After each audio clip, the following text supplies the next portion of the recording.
25শে December অনেকে বলছিল বাংলাদেশে ভূমিকম্প হবে, আবার কোনো এক পাগল বলছিল 50 কোটি লোক হবে।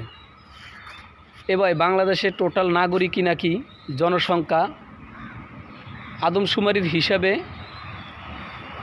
20 থেকে 21 কোটি, আর ওই গর্দম বলছে 50 কোটি লোক হবে ওদের জনসমাবেশে।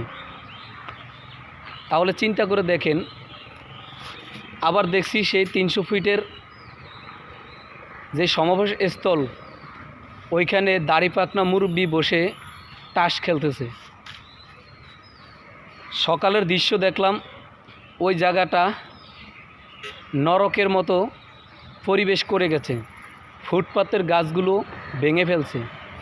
এদের হাতে যদি আপনাদের এই সাজানো গুছানো 1500 শহীদের রক্তের বিনিময়ে, শহীদ ওসমান হাদির রক্তের বিনিময়ে যে দেশ পেয়েছি আমরা, এই দেশটাকে তুলে দিই, একবার ভেবে দেখেন তো, আপনার বিবেকের সাথে আপনি বেইমানি করবেন, আপনার নিজের যে বিবেক আত্মার সাথে আপনি বেইমানি করবেন। তাই বলতে চাই, আগামীর বাংলাদেশ হবে ইনসাফের বাংলাদেশ, ইসলামের বাংলাদেশ, আদর্শের বাংলাদেশ, নীতি এবং নৈতিকতার বাংলাদেশ।